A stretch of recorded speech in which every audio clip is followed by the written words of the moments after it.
Swayam Prabha. Digital India. Educated India.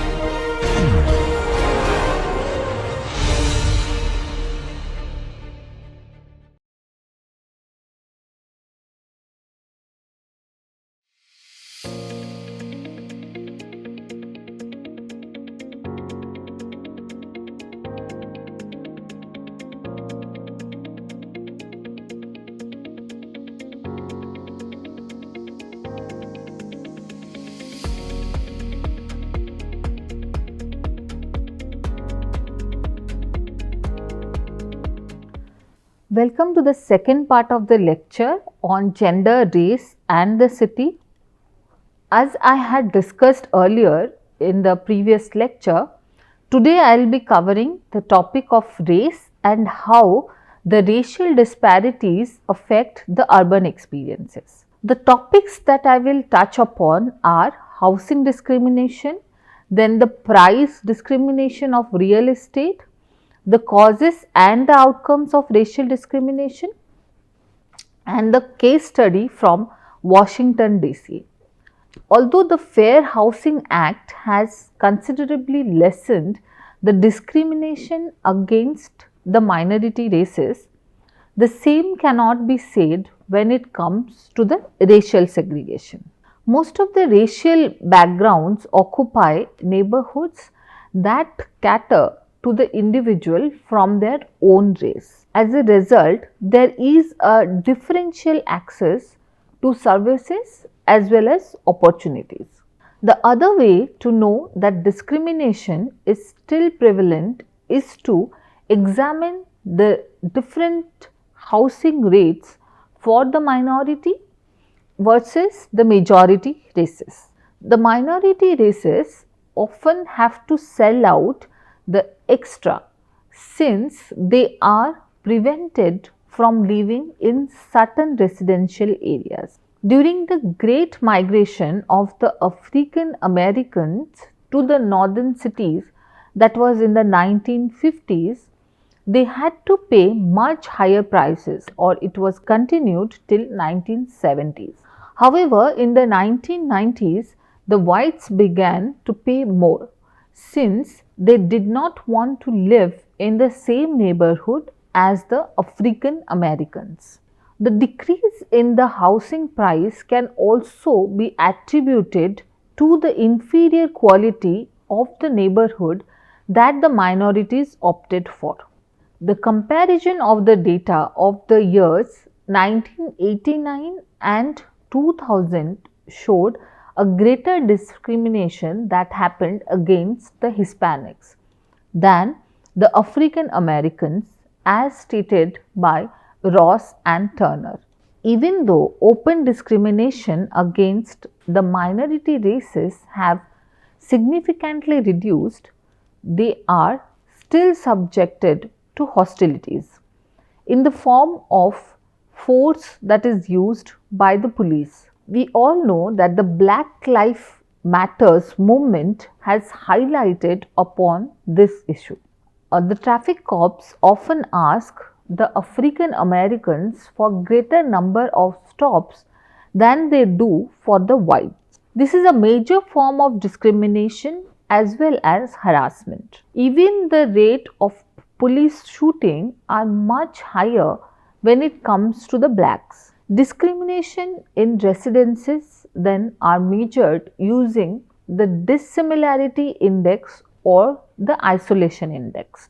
However, the two indices gives an unclear picture of the segregation pattern. Suits and others add to this area by analyzing not just segregation among the races but also the clustering among them. Additionally, they also see how far the residents are from the city center and how that affects the income level. They found that with the increasing suburbanization, groups with higher income levels were likely to shift to the suburbs. The cause of segregation are mainly including discrepancies in the income and preferences to discrimination stemming directly from the racial differences. According to Gassler, there is a link between the discrimination that was measured by 1989 housing discrimination study and the racial segregation. According to Gassler, there is a link between the discrimination that was measured by the 1989 housing discrimination study and the residential segregation. In the opinion of Ross, it is the past tendencies of the discrimination that still deprive or derive the present scenario.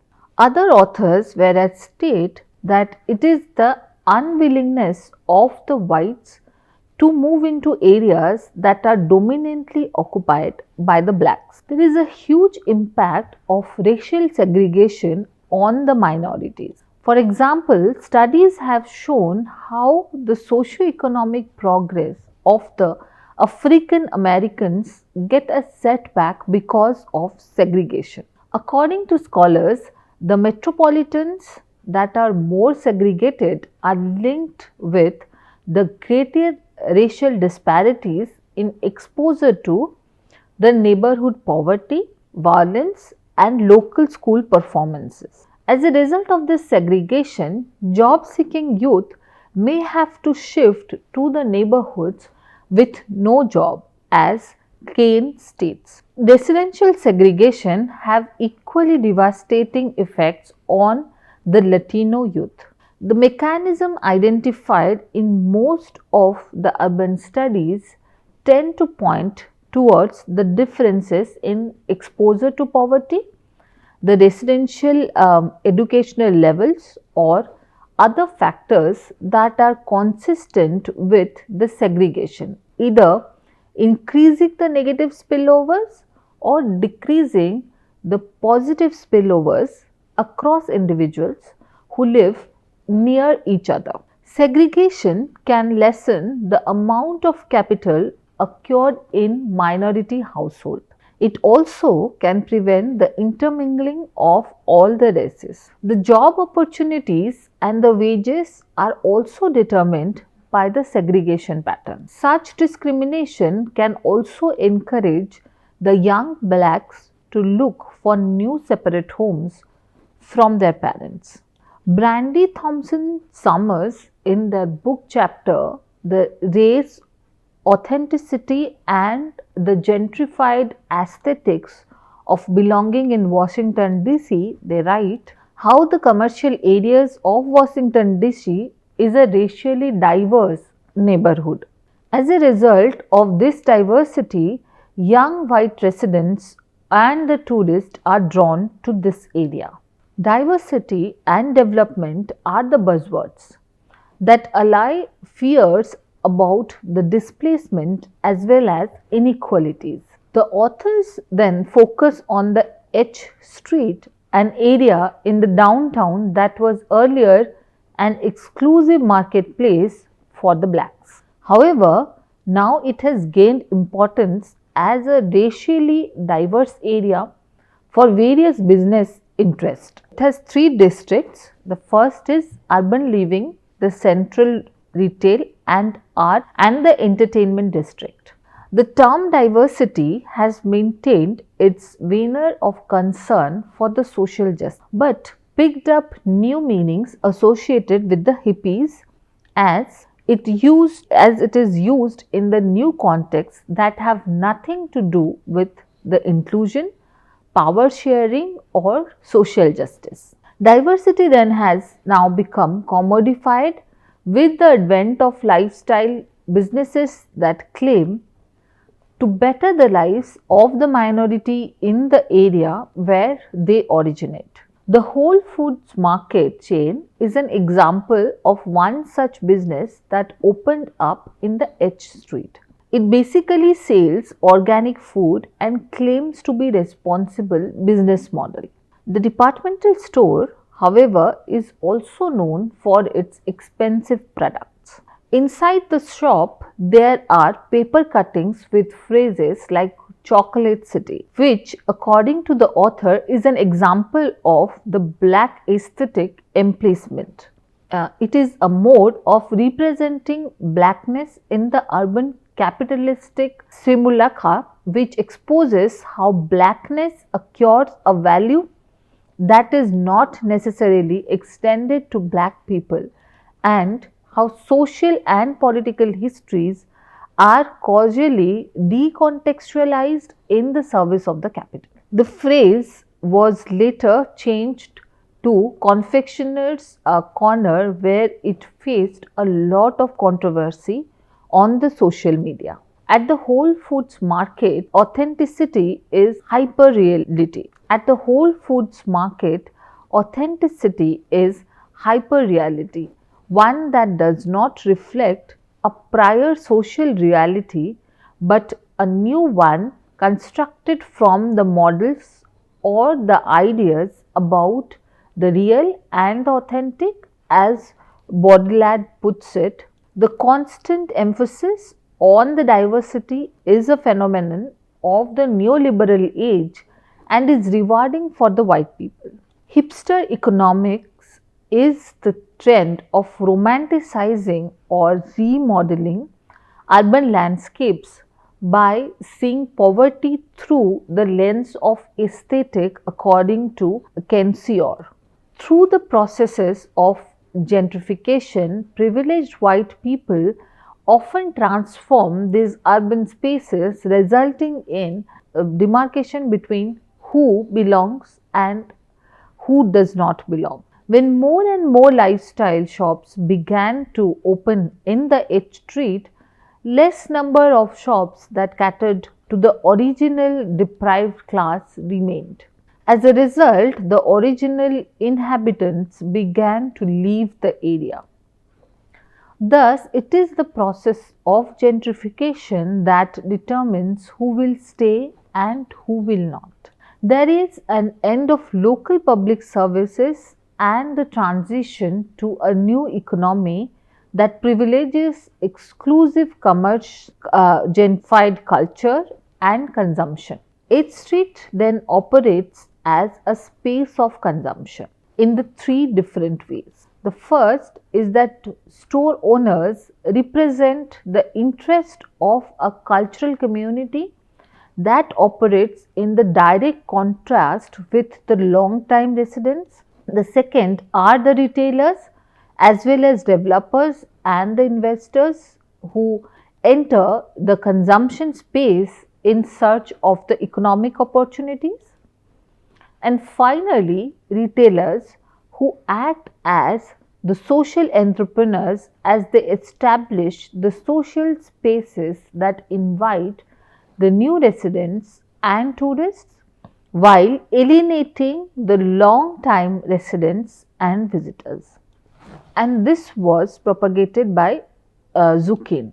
In the age of neoliberalism, there are no demands for businesses that cater exclusively to the particular ethnic group. Instead, there is a call for the diversity and universalism. This change, however, is not beneficial for the original inhabitants of a commercial area who run the risk of being overthrown. The annual 8th Street Festival is an example of the cosmopolitan canopy where diversity is celebrated. It establishes the street as the ideal consumption space mentioned above, one that focuses on producing the gentrified spaces for the residents and visitors to socialize and hang out, but one that also caters to the particular lifestyle that actively reinvents the space. Earlier, the festival was a way of conserving the tradition. Later, the increasing gentrification, it became a way of advancing economic interests. Moreover, it has boosted the tourism industry immensely. A lot of people even gain interest in inhabiting the neighborhood after being a part of this festival. Thus, the festival is a way of commercializing the culture. Here, the constructed multicultural urbanity of the H Street that relies on the depoliticized ethnic core decontextualizes the theory of space, according to the authors. Thus, it can be argued that even though projected as the product of post-racial planning, blackness is an all-encompassing attribute of the street's cultural diversity. I hope through today's class you gain the knowledge about how race interacts with the city. That is all for today's lecture. I will see you for the next one. Thank you for listening and have a great day ahead.